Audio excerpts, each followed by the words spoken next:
Welcome back, lecture one, part 3. So this is the final part of lecture 1, where I want to go into a bit more detail and start looking at how you might gather background information, background data for your evaluation. So let's start off. So reading around the field. So you've been given this new topic to do, and indeed you will be given this new topic to do as part of the assessment for this module. So what's the history of this field? What's the history? What's happened before? Because what's happened before gives you a clue of what you might want to do in the future.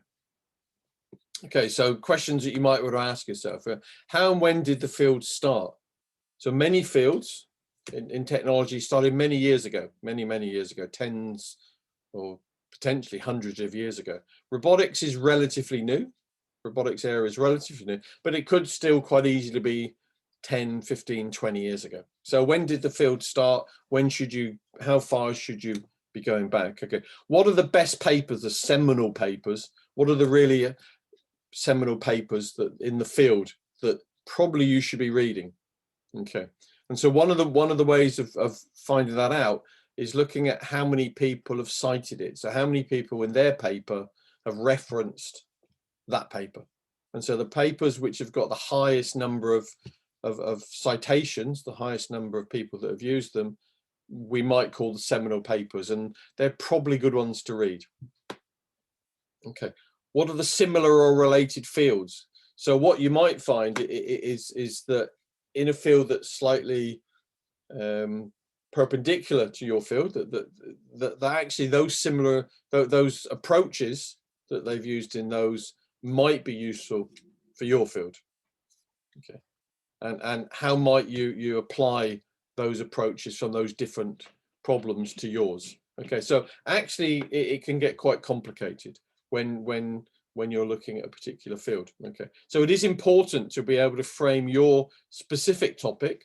So so we looked before at maybe legged robots. Okay, so how are there other topics? Where do we frame those? Where do we position those within other areas of fields of robotics? So here's an example of a paper from 2014. Okay, and he's actually talking about what the paper's interested in is micro aerial vehicles. Okay, so small UAVs. Okay, and that's actually what the topic's about. But what it says here, and it's highlighted in yellow. Okay, so it talks about a number of different types of vehicles that we might consider to be micro aerial vehicles, but actually it's saying that GPS is actually really important for these. Okay, to actually know where everything is, okay, is actually a very important thing to be able to capture the motion of these systems. So even though we're talking about micro aerial vehicles, actually GPS is an area which actually it says here is an open research problem. Okay, it's an open research problem. So even though you might not have thought of that when you were thinking about aerial vehicles, so that's an example of a different field where it feeds into the one that you're thinking about. Okay, methods of searching, and so you'll be aware of some of these already. I'm sure you will be aware of some of these at all. And there are many tools out there which comes with a different bias, and we'll see that they really look at things in a different way. And so what you'll need to do is you'll need to decide what your bias should be, what the bias should be, and therefore associate that with the types of searching that you're going to do to find out papers. Okay, so how useful are these methods for your field and for the depth that you need to go into? So there may be areas where you don't need to go so deep as others. So let's start looking at those. So the obvious ones, and I would imagine you've heard probably at least of 2 of these, if not all 3. So the first one is Google. Okay, and we all use Google these days for everything. But from there, you can search for research groups, you can search for people, you can search for different conferences and different journals, and you can obviously search for the specific area that you're looking at, and domain specific resources with respect to that. And Google's really good. I mean, as I said in part 2, the problem with Google is it gives you too much information, and we'll come to that in a minute. then let me jump to the third one of these, which I'm sure you're all aware of, is Wikipedia.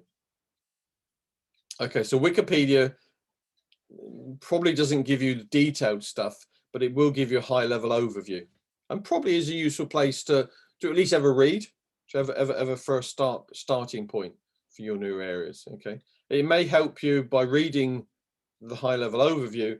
It may allow you to refine keywords to mean that your Google search isn't quite as overwhelming as it would do with maybe some naive search words. Okay, it will typically, Wikipedia will give you some links to a few papers, not so many, but it will give you a link to a few papers. If they're referenced in the article, then they should be cited. The problem with Wikipedia is you shouldn't trust everything, because actually it's not peer reviewed necessarily. There aren't people that are checking that everything is 100% accurate. So just be wary of that when you're reading Wikipedia. The one in the middle here is related to Google, but it's called Google Scholar. Okay, so Google Scholar is a much more focused part of Google, which looks at published papers. Okay, typically there'll be peer-reviewed papers in conferences or journals, and it will show things like the number of citations. Remember, I said before that the number of citations is probably quite an important thing when you're looking at, if you remember, we talked here about these seminal papers. Okay, so that might help you very much when it comes to doing those, and we'll look at examples of all of these in a second. Okay, so let's talk about Google search to start with. So I did a quick random subject, so I chose underwater robotics, and what I found was I got 14 million hits, slightly over 14 million. Okay, so then I tried underwater robotics papers, and I got a few less. I got 11 million. And then I tried underwater robotics review papers, and I got 11 million as well. So let me just stop sharing that screen. And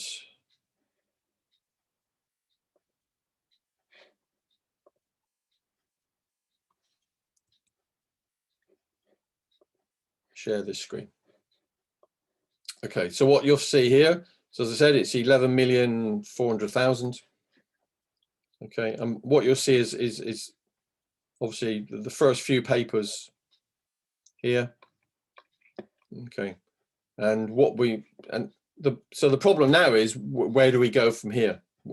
How do we choose? How do we find out which papers? But it's a good starting point. Yeah, it's a good starting point to do that. And you know, what you need to do is decide which papers there. And what you'll notice here with some of them is actually tells you how many people have cited it.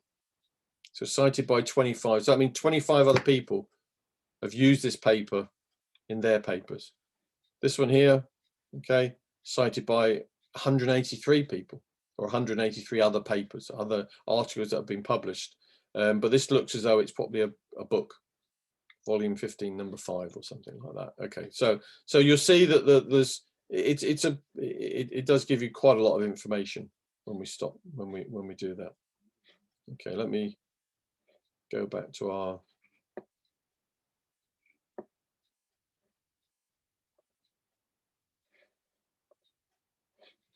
our PowerPoint.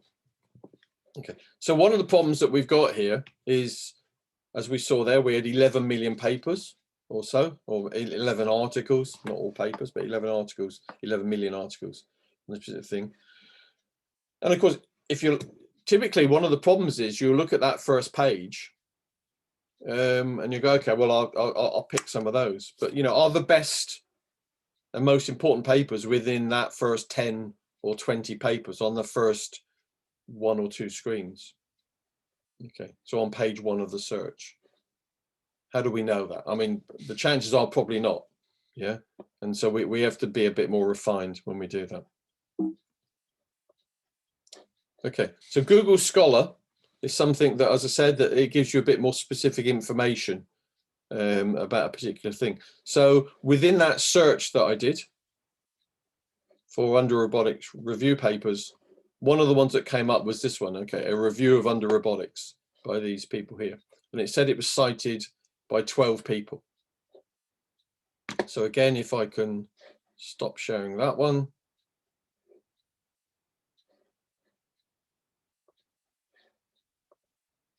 And find this one, then there we go. So what this is showing us is here's this paper that I got from the original Google search. Okay, it tells you a bit more. So it gives you the abstract here, or part of the abstract of what the paper's about. It obviously tells you about the authors, and you can click on these authors to go to look in a bit more detail about those. And probably more interestingly down here is it tells you how many other people have used it in this. So cited by 12 other articles. Okay, it also actually allows you, there you go, there's a link here which is a related article. So Google Scholar has taken on this and it's decided, okay, well, I can advise you on some articles that I think, that Google Scholar thinks are related to this particular paper that you're looking at. Okay, and over here, you may be able to download the paper as well. So Google Scholar actually gives you quite a lot more detailed information about one particular article that you're looking at. So that's kind of nice. All right, so let me stop sharing that one and get back to our PowerPoint. So Google Scholar, I would definitely recommend as an area once you start refining your searches, is really a nice place to start looking in more detail. And here we go. So if you clicked on cited by 12 within Google Scholar, then this is a subset of the picture that you'll see. So what you'll see is it starts showing other papers. So this paper has referenced this paper within its discussion, similarly for all of these that's related to those. And so what's interesting here is note that this one was published in 2017. And as it's a review paper, all of the papers it talks about will be before 2017. If we look at the cited by papers, if you look at the dates of these, of course, they're all after 2017 because they're using that paper. So they must have already read it, which means it's that. So these are 2019, 2020, 2018. So what the cited by papers do is they give you a bit of a hint of what's happened since that review paper. So that's actually quite an interesting thing to pick up. And again, you can do that through Google Scholar. Okay, finally within Google Scholar, so we've looked at the individual paper, but you can look at individuals. So you can look at people on Google Scholar. So again, if I stop sharing that screen and share this one. So what you find here, so this is one of the authors of that paper. What over here, what this says, it talks, so now we're not talking about papers, we're talking about individual people. So it's saying for this person, this particular person within Google Scholar, for all of their papers, they've had that many citations. Their H index is 18. So the higher that number is, it means it's more, they've been referenced more often. And then down here, you'll see lots of other papers that they've published, which may be related to the area that you're interested in. It tells you the year that they were published, and it tells you how many other articles have cited that particular paper. So again, the higher it is, maybe it means it's the more interesting. It means that people have referenced it more, they've used it more within their articles. So again, Google Scholar can not only look at individual papers, but it can look at individual authors within that. So that this is quite an interesting resource for you to use at your starting point. So again, let me stop sharing that and go back to our PowerPoint. Okay, so it gives you the H index, which I said it gives you some indication about how often all of their papers are cited and the number of sites, the dates of other papers on there. And sometimes it actually tells you collaborators that these people have worked with, which then allows you to click and start searching for those. So Google Scholar is a really interesting resource. Wikipedia, I'm not going to bring it up now, but I typed in underwater robotics and it wasn't so useful.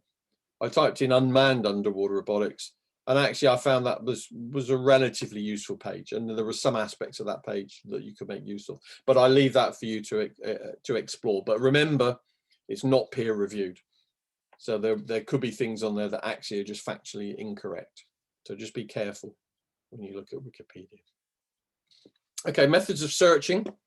So when you get a paper that you like, let's say it's your first review paper, then what you'll find in that, of course, is that there will be references that review paper is picked up on, and what you'll do is you'll start following. So it's a bit like a detective novel, in that you're following different routes. You'll be looking up different papers that the review paper has referenced to see if they're useful. And of course, when you read one of those papers, there's another set of papers that you might pick up on. So it's a really good way of finding papers. Of course, they're only older papers because we're looking backwards. We're looking at papers it's referenced. And what you have to be is really clever about how far you do those searches, because of course it's almost an infinite number of papers if you're not careful. So you'll have to think really carefully about how far you go down for each of those papers.